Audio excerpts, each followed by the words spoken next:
একত্রিত করেছেন। কালিমাতুল শুকর আদায়ার্থে সকলে বলছে আলহামদুলিল্লাহ। দরুদ ও সালাম বর্ষিত হোক সর্বকালের সর্বযুগের সর্বশ্রেষ্ঠ মহামানব জনাবে মুহাম্মদুর রাসূলুল্লাহ সাল্লাল্লাহু আলাইহি ওয়াসাল্লামের প্রতি। আজকে মুহররম মাসের 1 তারিখ, অর্থাৎ আরবি বছরের শুরু। এটা বছরেরও শুরুর দিন, মাসেরও শুরুর দিন, দিনও শুরু, জুমার দিন। এটা অত্যন্ত সৌভাগ্যের বিষয়। সাধারণত শুক্রবারের দিন মুহররম শুরু হয় না। এই মুহররম মাসে আল্লাহ সুবহানাহু ওয়া তাআলা কিয়ামত ঘটাবেন, দুনিয়া একবারে সরকার করে দিবেন, দুনিয়ার সমস্ত কিছু আল্লাহ রাব্বুল আলামিন ধ্বংস করে দিবেন। কুল্লু মান আলাইহা ফানি ওয়া ইয়াবকা ওয়াজহু রাব্বিকা যুল জালালি ওয়াল ইকরাম। সবকিছু ধ্বংস হয়ে যাবে, কেউ থাকবে না পৃথিবীতে। না আপনি থাকবেন, না আমি থাকবো, না আপনার বাপ দাদা, আমার বাপ দাদা, কেউ থাকবে না।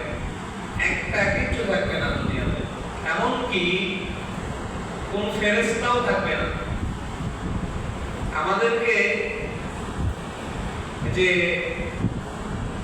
মৃত্যু ঘটায় বা আমাদের রূহ যে কবজ করে নিয়ে যায়, রূহ যে বের করে নিয়ে যায়, তাকে আমরা প্রত্যেকে আজরাইল বলে চিনি, যার নাম হচ্ছে মালাকুল মউত। এই আজরাইল সারা জীবন, প্রত্যেকটা মানুষের জীবন, দেহ থেকে রূহগুলো পৃথক করার কাজ করেন। তার নেতৃত্বে অসংখ্য ফেরেশতা আছেন। উনি ওই মালাকুল মউত যে ফেরেশতাগুলো আছে, এই সমস্ত ফেরেশতার সর্দার। উনি তো আর একা করেন না, অসংখ্য ফেরেশতা নিয়ে এই কাজটি সম্পূর্ণ করেন। এই মালাকুল মউত হযরত আজরাইল আলাইহিস সালাতু ওয়াস সালাম একদিন এই দুনিয়া থেকে চলে যাবেন। ওনাকেও রাখা হবে না। ওনার জীবনটা কিভাবে বের হবে? হাদিস শরীফের মধ্যে এসেছে, আল্লাহ রাব্বুল আলামিন ওনার নিজেকেই বলবেন, হযরত আজরাইলকে নিজেকেই বলবেন, আজরাইল এবার তুমি তোমার নিজের জানকে কবজ করো, রূহকে কবজ করো। নিজের শরীর থেকে, নিজের দেহ থেকে নিজের রূহকে বের করা কতটা কষ্টের, এটা সেদিন আজরাইল আলাইহিস সালাম বুঝতে পারবেন। যে কথা বলছিলাম, আরবি বছরের আজকে প্রথম মাস, প্রথম দিন, জুমার দিন, মুহররমের প্রথম দিন। আল্লাহ রাব্বুল আলামিন মসজিদে আমাদেরকে একত্রিত করেছেন। মুহররম আসলে আমরা যে বিষয়টাকে গুরুত্ব দিয়ে থাকি, লক্ষ্য করে থাকি, এই মুহররম মাসে আল্লাহ সুবহানাহু ওয়া তাআলা অসংখ্য উল্লেখযোগ্য গুরুত্বপূর্ণ ঘটনাবলী ঘটিয়েছেন এবং কিয়ামত পর্যন্ত ঘটাবেন। কিভাবে? আল্লাহ সুবহানাহু ওয়া তাআলা এই দিনে বনি ইসরাইল কওমের সবথেকে পাওয়ারফুল নবী সাইয়েদনা মূসা আলাইহিস সালাম এবং ফেরাউনের মাঝে যে বিবাদ তৈরি হয়েছিল, এই বিবাদের অবসান ঘটিয়েছিলেন। কিভাবে?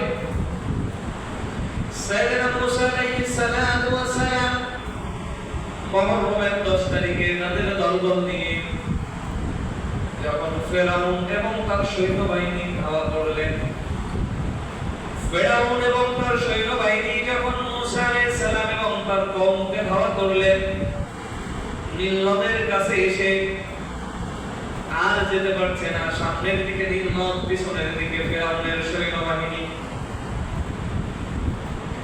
আমাদের মতো উম্মাত হলে, আমাদের মতো লোকজন হলে, অন্য লোকজন হলে জামানায় পয়গম্বরকে রিকোয়েস্ট করতেন, অনুরোধ করতেন, পয়গম্বর আল্লাহর কাছে দোয়া করেন, সাহায্য চান, আল্লাহ যেন আমাদেরকে সাহায্য করেন।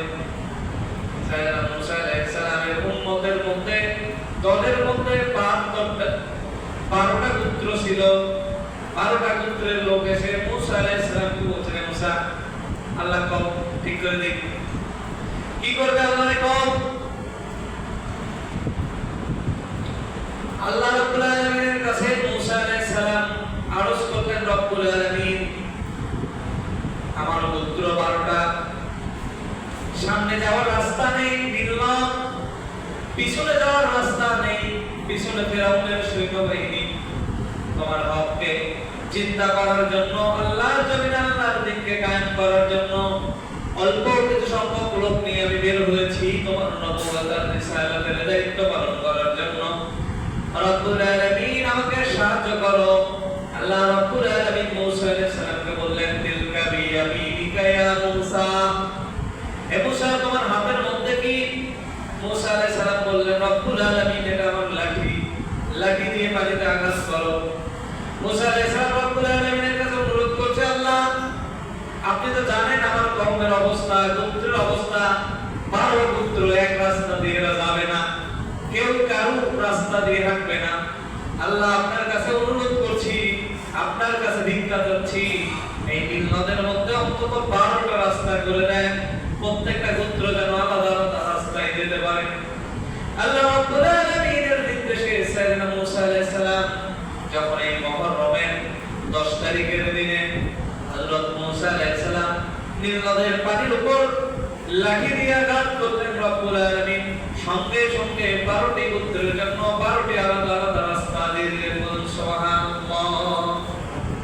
যখন আলাদা আলাদা রাস্তা হয়ে গেল, মূসা আলাইহিস সালাম তাদের গোত্রদেরকে নিয়ে দলবল দিয়ে পার হওয়া শুরু করলো। কিছুক্ষণ পর ফিরাউনরা এসে দেখে এরা তো রাস্তার মাঝামাঝি চলে যায়, পানির মধ্যে রাস্তা, যাবো না যাবো না যাবো না যাবো না এরকম চিন্তা করে। যেহেতু তারা পরাজিত শক্তি, কাফের শক্তি, ভয় থাকে সমাজের মধ্যে চলতে ফিরতে। বিভিন্ন জায়গায় আপনি যদি সত্যের পথে থাকেন, আপনি যদি হকের পক্ষে থাকেন, আপনি যদি ন্যায়ের পক্ষে থাকেন, পক্ষান্তরে কারো টাকা বেশি থাক, জমি জমা বেশি থাক, সহায় সম্পত্তি বেশি থাক, সে যদি অন্যায়ের পক্ষে থাকে, আপনি গরিব হওয়া সত্ত্বেও, আপনি একটু বড়লোক হওয়া সত্ত্বেও, আপনার প্রতিপক্ষ বড়লোক হওয়া সত্ত্বেও, আপনি তার থেকে একটু গরিব হওয়া সত্ত্বেও, আপনি যদি ন্যায় হন, ন্যায্য পথে চলেন, তখন আপনার মনের একটা জোর বেশি থাকে। কি বলে ঠিক? অন্যভাবে মূসা আলাইহিস সালাম এবং তার কওমের মনের মধ্যে কোনো চিন্তা নাই, আমরা তো আল্লাহর পথে আছি, আল্লাহ তো আমাদের জন্য রাস্তা তৈরি করে দিয়েছেন। তারা যাওয়া শুরু করলেন। পক্ষান্তরে ফেরাউন, যদিও সে বাদশাহ, মিশরের বাদশাহ ফেরাউন, চিন্তা করলেন যাব না যাব না। তারপরে যখন দেখে এটা অর্ধেক রাস্তা প্রায় পার হয়ে গিয়েছে, অর্ধেক অতিক্রম করেছে, তার মানে যাওয়া যায়, তারাও পিছন পিছন যাওয়া শুরু করলো। মূসা আলাইহিস সালাম এবং তার কওমের লোকজন যখন অপর প্রান্তে উঠে গিয়েছে, তখন এরা নীল নদের মাঝামাঝি। এমন সময় আল্লাহ রাব্বুল আলামিন ফেরেশতাদেরকে নির্দেশ করলেন, জিবরাইল, ফেরেশতা জিবরাইল আলাইহিস সালামকে নির্দেশ করলেন, জিবরাইল, অনেক অত্যাচার সহ্য করেছি ফেরাউনের, অনেক উপরে উঠতে দিয়েছিলাম ফেরাউনকে, অনেক দূর পর্যন্ত গিয়েছে, আমি রবকে অস্বীকার করেছি, শুধু অস্বীকারই করেন নাই, সে বলেছে সে নাকি পৃথিবীর সবথেকে বড় রব। সে বলেছে, ওয়াইদ ক্বাল ফিরআউন আনা রাব্বুকুমুল আ'লা, হে মূসা, কোন রবের দাওয়াত দাও। আমি ফেরাউন, আমি বলছি আমি তো পৃথিবীর সবথেকে বড় রব, বলুন নাউযুবিল্লাহ, আমি তো সবথেকে বড় রব। তখন আল্লাহ রাব্বুল আলামিন ফেরাউন এবং তার দলবলকে ওই নীল নদের মধ্যে চুবায়া ওই নীল নদের মধ্যে তাদেরকে ধ্বংস করে দিয়েছে। যখন তাদেরকে ধ্বংস করা শুরু করেছেন, এমন সময় ফেরাউন যখন বুঝলো মতিগতি আর ভালো নেই, এখান থেকে ওঠার মতো কোনো পরিস্থিতি নেই, এখান থেকে ওঠার মতো কোনো পরিবেশ নেই, তখন হযরত মূসা আলাইহিস সালাম এবং হারুন আলাইহিস সালামকে লক্ষ্য করে বললেন, আমি হারুন আল্লাহ আমানতু বিল্লাহি মূসা ওয়া হারুন, আমি ঈমান আনলাম মূসা এবং হারুন এবং বনি ইসরাইল যে আল্লাহকে মানে ওই আল্লাহ রাব্বুল আলামিনের উপর আমি ঈমান আনলাম। তাফসীরের কিতাবের মধ্যে এসেছে হযরত ইব্রাহিম ইসরাঈল আমিন সেদিন ফেরাউনের মুখের মধ্যে নীলনদ থেকে কাদা উঠিয়ে ফেরাউনের মুখের মধ্যে দিয়েছিল, যেন ফেরাউন শেষ মুহূর্তে তওবা করতে না পারে। দুইটা বিষয় শিক্ষণীয়। প্রথম বিষয়, আল্লাহ রাব্বুল আলামিন মানুষকে ছাড় দেন, কিন্তু ছেড়ে দেন না। আল্লাহ বলেন, ইন্না বাতশা রাব্বিকা লাশাদীদ, নিশ্চয় আমার ধরা শক্ত ধরা, কঠিন ধরা। আমি মানুষকে ধরি না, 15 বছর সুযোগ দিলাম, 16 বছর সুযোগ দিলাম, কিচ্ছু করলে না, বরং আলেম ওলামাদেরকে জেলখানায় মানুষের উপর জুলুম, নিপীড়ন, নির্যাতন।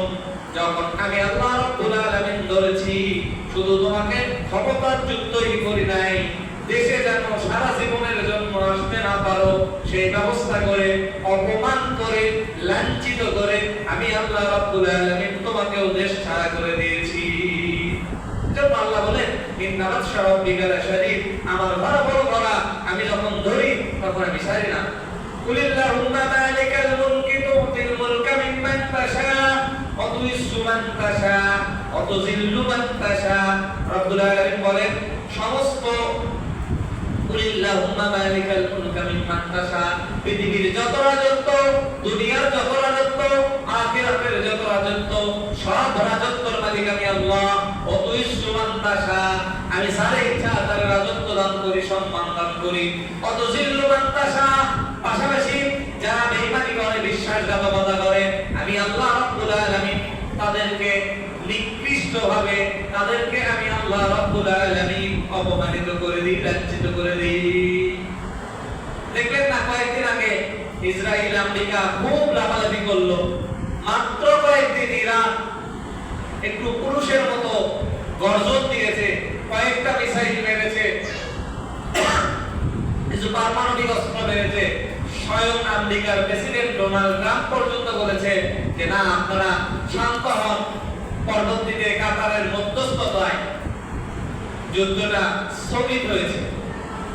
মুসলমানরা তো যুদ্ধ চায় না, গত জুমায় আমরা আলোচনা করেছি। বদর যুদ্ধ কতদিন পরে হয়েছে? রাসূলুল্লাহ ইসলামের দাওয়াত দেওয়ার 13 বছর ধরে মক্কা নগরীতে কাফের, বেঈমান, মুশরিকদের নির্যাতন সেরে যখন থাকতে পারলো না, মক্কা থেকে আল্লাহর হুকুমে মদিনা হিজরত করলো। এরপরে যখন রাসূলুল্লাহকে হত্যার ষড়যন্ত্র করলো, আল্লাহ বললেন আর নয়, এখন প্রতিশোধের জবাব দাও।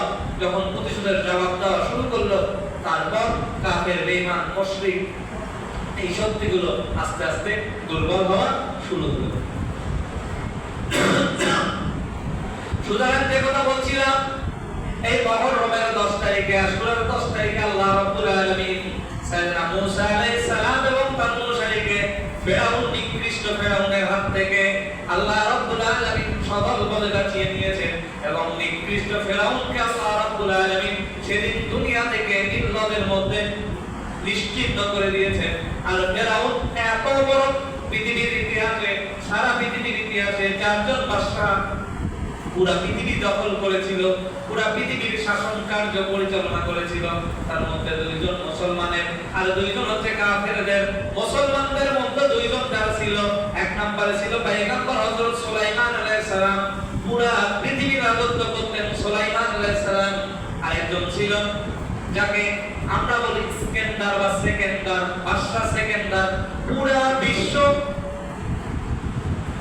এই বাদশা পুরা বিশ্বের শাসন কার্য পরিচালনা করেছিল। আর কাফেরদের মধ্য থেকে 2 জন বাদশা এই পুরা পৃথিবী চষে বেরিয়েছে, পুরা পৃথিবী রাজত্ব করেছে। তারা 1 নম্বরে হচ্ছে ফেরাউন আর 2 নম্বরে হচ্ছে বকতেনসর। 2 জন ইমানদার বাদশা ছিল যারা পুরা পৃথিবী রাজত্ব করেছে, আর 2 জন নিকৃষ্ট বাদশা ছিল, বেঈমান বাদশা ছিল, যাদের মধ্যে সবথেকে বড় ছিল ফেরাউন। আর আল্লাহ রাব্বুল আলামিন ফেরাউনের এত বাড়াবাড়ি হয়ে গিয়েছিল যে ফেরাউনকে কিয়ামত পর্যন্ত মানুষের জন্য উৎকৃষ্ট উদাহরণ করেছে। এখন পর্যন্ত তার লাশটা মিশরের পিরামিডে আছে। কি বলেন? আপনারা অনেকে ইউটিউবে, ফেসবুকে, বিভিন্ন ভিডিওতে, অনলাইনে, টেলিভিশনের মাধ্যমে বা বিভিন্ন জায়গায় ফেরাউনের লাশটা দেখেছেন। কি বলেন, ঠিক কিনা?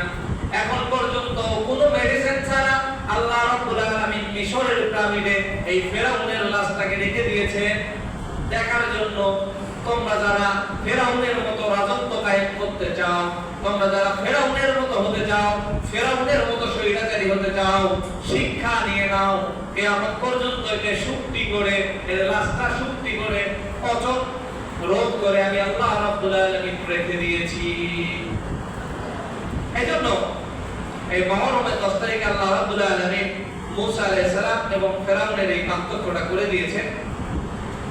রাসূলুল্লাহ যখন মক্কা থেকে মদিনায় হিজরত করেন, হিজরতের পরে যে দেখে কিছু লোকজন ইহুদি তারা রোজা রাখছে, জিজ্ঞেস করলো তোমরা কেন রোজা রাখো? বলছে এদিনে হযরত মূসা আলাইহিস সালামকে ফিরআউনের হাত থেকে আল্লাহ রাব্বুল আলামিন রক্ষা করেছিলেন এই মুহররমের 10 তারিখে।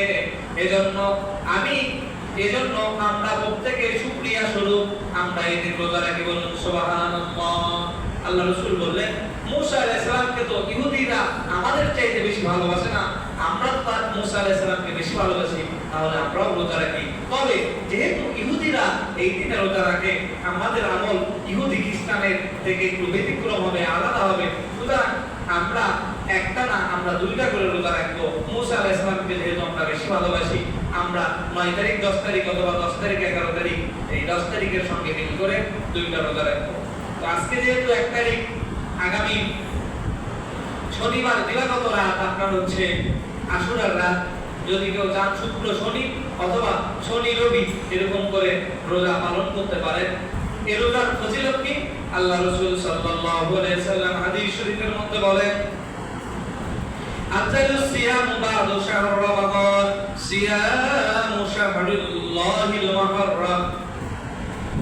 সহিহ মুসলিম শরীফের হাদিসের মধ্যে রাসূলুল্লাহ বলেন আফজালুস সিয়াম, সবথেকে উত্তম সিয়াম বা'দা শাহর রমাদান, রমজান ছাড়া। কারণ সারা বছরে যত রোজা করা হয় সবথেকে গুরুত্বপূর্ণ ফরজ রোজা, সবথেকে গুরুত্বপূর্ণ রোজা হচ্ছে রমজানের রোজা।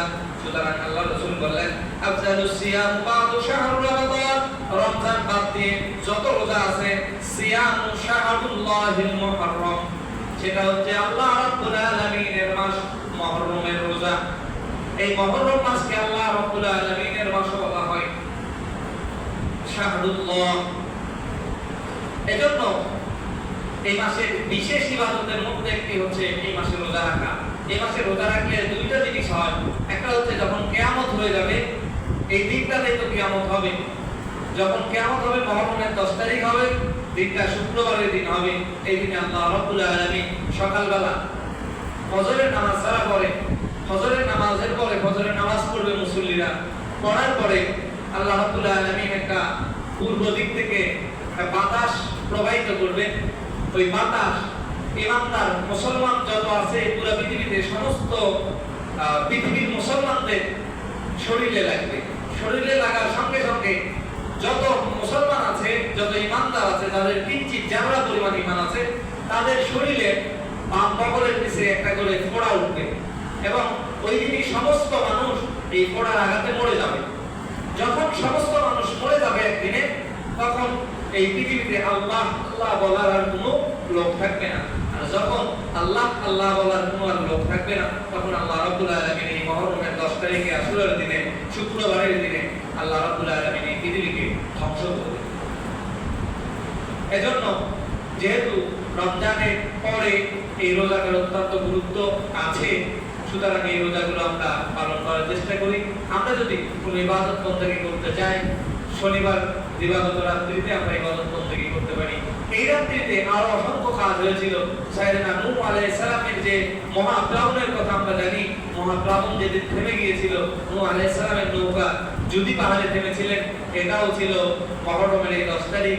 এই দিনে রাসূলুল্লাহ সাল্লাল্লাহু আলাইহি সাল্লামের নাতি ইমাম হুসাইন রাদিয়াল্লাহু তাআলা আনহু কারবালার প্রান্তরে ইয়াজিদ কর্তৃক নির্মমভাবে উবাইদুল্লাহ বিন জিয়াদ এবং শিমারের নেতৃত্বে আল্লাহ রাসূল সাল্লাল্লাহু আলাইহি সাল্লামের ওফাতের মাত্র 56 বছর পরে, 50 থেকে 56 বছর পরে কারবালার প্রান্তে হযরত হুসাইন রাদিয়াল্লাহু তাআলা আনহুকে নির্মমভাবে শহীদ করা হয়েছিল। আমরা আগামী জুমায় ইনশাআল্লাহ এই সম্পর্কে আলোচনা করব। যারা সুন্নাত পড়েননি কবলা জমা পড়বেন।